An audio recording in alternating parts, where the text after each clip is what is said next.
Train Darjeeling station पर आकर रुक गई। ठंडी पहाड़ी हवा रवि के फेफड़ों में समा गई।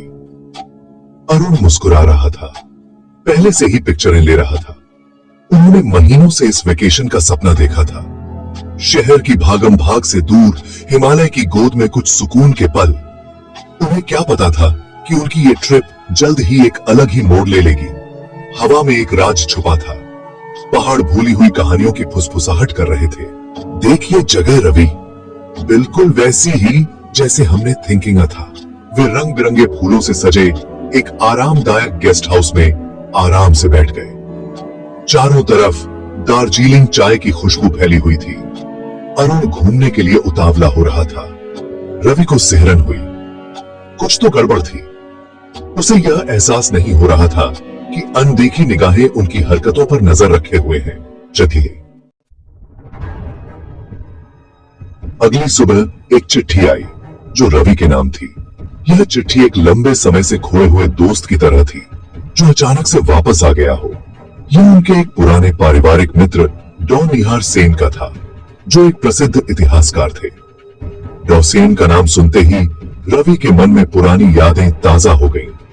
वह दार्जिलिंग के बाहरी इलाके में एकांत हवेली में रहते थे।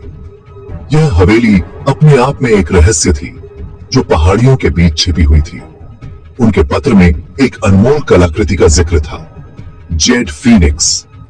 यह नाम सुनते ही रवि के मन में उत्सुकता जाग उठी। यह एक विरासत थी जो पीढ़ी दर पीढ़ी चली आ रही थी। इस कलाकृति का महत्व केवल उसकी सुंदरता में नहीं, बल्कि उसकी ऐतिहासिक और सांस्कृतिक धरोहर में भी था। अब यह खतरे में थी। डॉ सेन ने लिखा था कि कुछ लोग इसे चुराने की कोशिश कर रहे थे। रवि, मुझे तुम्हारी मदद चाहिए। यह मामला बहुत गंभीर है। कोई जेड फीनिक्स को चुराने की कोशिश कर रहा है। हमें इसे बचाना होगा। डॉ सेन ने रवि से मदद की गुहार लगाई। यह एक आपातकालीन स्थिति थी। उनका मानना था कि कोई जेड फीनिक्स को चुराने की कोशिश कर रहा है। यह खबर सुनकर रवि के मन में चिंता की लहर दौड़ गई। अरुण की आंखें उत्साह से चौड़ी हो गईं। एक रहस्य। यह किसी भी रोमांचक कहानी से कम नहीं था। यह किसी भी दर्शनीय स्थल से बेहतर था। यह एक असली जीवन का रोमांच था। रवि को बेचैनी सी महसूस हुई।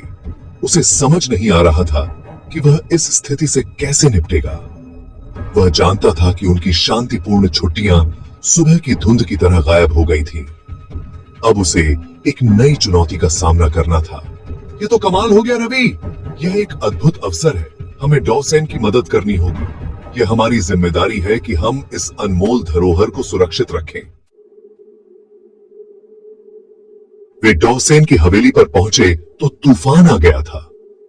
बूढ़ा कार्यवाहक दावा चिंता से भरे चेहरे के साथ उन्हें अंदर ले गया। डॉ सेन लापता थे। उन्हें कल रात से नहीं देखा गया था और जेड फीनिक्स चला गया था, चोरी हो गया। ये जगह भूतिया घर लगती है। हमें डॉ सेन और जेड फीनिक्स को ढूंढना होगा। हवेली राजों से भरी हुई लग रही थी। अंधेरे गलियारे धूल भरे कमरों तक जाते थे। हवा सन्नाटे से भरी हुई थी जो केवल बाहर चल रही हवा के झोंकों से टूट रही थी। रवि ने उस खाली डिस्प्ले केस की जांच की जहां कभी जेड फीनिक्स खड़ा था। अरुण इधर उधर बेचैन घूम रहा था। मामला अब गंभीर होता जा रहा था। यह अब खेल नहीं था। उन्हें डॉ सेन को ढूंढना था और जेड फीनिक्स। अगले कुछ दिन जांच पड़ताल में बीत गए। हर दस्तावेज, हर पुरानी फाइल को खंगाला गया, लेकिन कोई ठोस सुराग नहीं मिला। रवि और अरुण ने स्थानीय लोगों से पूछताछ की। गांव के बुजुर्गों से लेकर बच्चों तक हर किसी से सवाल किए गए। उन्होंने जेड फीनिक्स के किसी भी निशान की तलाश में स्थानीय बाजारों की खाक छान मारी। हर दुकान, हर गली, हर नुक्कड़ पर नजर डाली। उन्होंने संदिग्ध एंटीक डीलरों से पूछताछ की। उनके शब्द पहरेदार थे। हर जवाब में एक रहस्य छुपा था। हर बात में एक झूठ की बू। उन्होंने फुसफुसाहट और अफवाहों का पीछा किया जो हवा में धुएं की तरह गायब हो गई। हर अफवाह एक नई दिशा में ले जाती, लेकिन कोई ठोस सुराग नहीं मिलता। हम कहीं नहीं पहुंच रहे हैं रवि, लेकिन हम अब हार नहीं मान सकते। हमें और कोशिश करनी होगी और गहराई में जाना होगा। पुलिस ने कोई मदद नहीं की। उन्होंने डॉसेन के लापता होने को एक और मामले के रूप में खारिज कर दिया। एक बूढ़ा व्यक्ति जो भटक गया था, उनके लिए यह एक मामूली घटना थी, लेकिन रवि और अरुण ने हार मानने से इनकार कर दिया। उनके लिए यह सिर्फ एक मामला नहीं था, यह उनकी जिम्मेदारी थी। उन्होंने डॉसेन की सुरक्षा के लिए जिम्मेदारी महसूस की। वह उनके लिए एक मार्गदर्शक थे, एक संरक्षक, और जेड फीनिक्स की चोरी एक व्यक्तिगत अपमान की तरह महसूस हुई।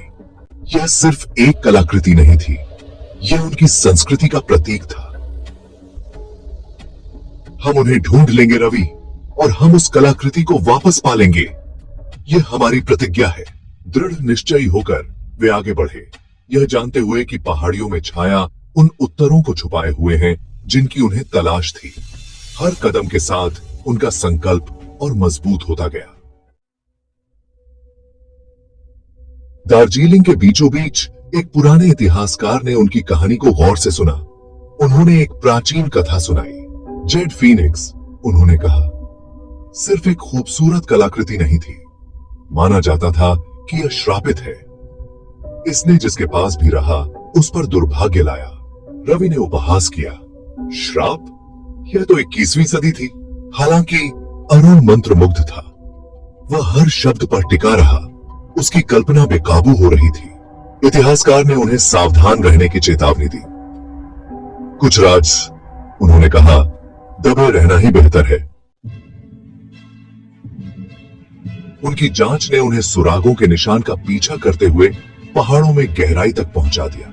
एक जीप किराए की एक टूटी हुई सीट, चुभती आंखों वाली एक मिस्ट्रीमय महिला की फीकी पिक्चर, फिर एक फोन कॉल।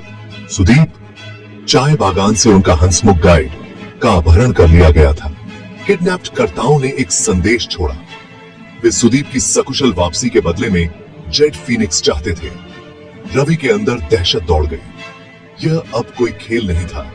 असली जिंदगियां स्टेक पर थीं। उन्हें सावधानी से चलना होगा। एक गलत कदम घातक परिणाम भुगत सकता है। घड़ी टिक रही थी। जेड फीनिक्स देने के लिए उनके पास 12 घंटे थे, लेकिन वे यह भी नहीं जानते थे कि कहां से शुरू करें। किडनैप्ड कर्ता गायब हो गए थे। हताशा ने रवि के हौसले को तोड़ दिया। उसे थिंकिंग ना था, कोई रास्ता खोजना था। अरुण अपने श्रेय के लिए शांत रहा। उसने रवि को याद दिलाया कि घबराने से कुछ हासिल नहीं होगा। उन्हें एक योजना की जरूरत थी और उन्हें इसकी जल्दी जरूरत थी। उन्हें किडनैप्ड कर्ताओं को मात देनी थी, उन्हें सुदीप को बचाना था और उन्हें जेड फीनिक्स को वापस पाना था। निशान ने उन्हें एक परित्यक्त चाय फैक्ट्री तक पहुंच दिया जो धुंध में डूबी हुई थी। हवा सड़न की गंध से भरी हुई थी। अंदर टिमटी आउटविटी रोशनी में परछाइयां नाच रही थीं। वे सुदीप के दबे हुए रोने की आवाजें सुन सकते थे। रवि का दिल उसकी छाती में धड़क रहा था। उसने नकली जेड फिनिक्स को पकड़ लिया था, जिसे उन्होंने एक स्थानीय कारीगर से बनवाया था। एक हताश कैम्बल। अचानक परछाइयों से आकृतियां उभरी। तस्वीर वाली औरत, उसके बगल में दो हट्टे कट्टे मैन, उसके पास बंदूक थी। रवि आगे बढ़ा। उसकी आवाज स्थिर थी। उसका हाथ नकली फिनिक्स को स्थिर पकड़े हुए था। उसने उसे एक तनावपूर्ण गतिरोध में उलझा दिया। उसके शब्द नपे तुले थे। उसका दिमाग दौड़ रहा था। पुलिस ठीक उसी समय पहुंची जब भोर की पहली किरण फैक्ट्री की गंदी खिड़कियों से अंदर घुसी। यह एक लंबी रात के बाद की सुबह थी और पुलिस को उम्मीद थी कि यह मामला जल्द ही सुलझ जाएगा। खून खराबे के बिना गतिरोध समाप्त हो गया। सुदीप सुरक्षित था।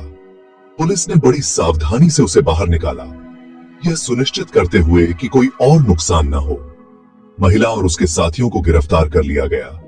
यह एक बड़ी सफलता थी क्योंकि वे लंबे समय से इस गिरोह के पीछे थे। जेड फिनिक्स जो नकली निकला उनके कब्जे में था। यह एक बड़ा झटका था, लेकिन पुलिस को उम्मीद थी कि असली जेड फिनिक्स भी जल्द ही मिल जाएगा।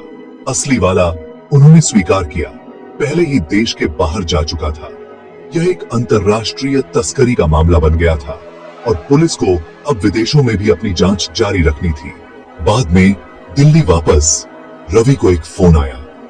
यह कॉल उसकी जिंदगी बदलने वाली थी। असली जेट फीनिक्स हवाई अड्डे पर बरामद कर लिया गया था। यह एक बड़ी जीत थी और पुलिस ने राहत की सांस ली। अधिकारी उनकी बहादुरी और त्वरित सोच के लिए आभारी थे। रवि ने अपनी सूझबूझ से इस मामले को सुलझाने में महत्वपूर्ण भूमिका निभाई थी। रवि ने फैसला किया कि जेट फीनिक्स एक सुरक्षित आश्रय का पात्र है। यह एक ऐतिहासिक धरोहर थी और इसे सुरक्षित रखना आवश्यक था। उन्होंने इसे राष्ट्रीय संग्रहालय को दान कर दिया, जिससे इसकी सुरक्षा सुनिश्चित हो गई। संग्रहालय ने इसे गर्व से अपने संग्रह में शामिल किया। उनकी दार्जिलिंग की छुट्टियां अविस्मरणीय थीं, हालांकि उस तरह से नहीं जैसा उन्होंने सोचा था। यह एक रोमांचक और अप्रत्याशित यात्रा बन गई थी।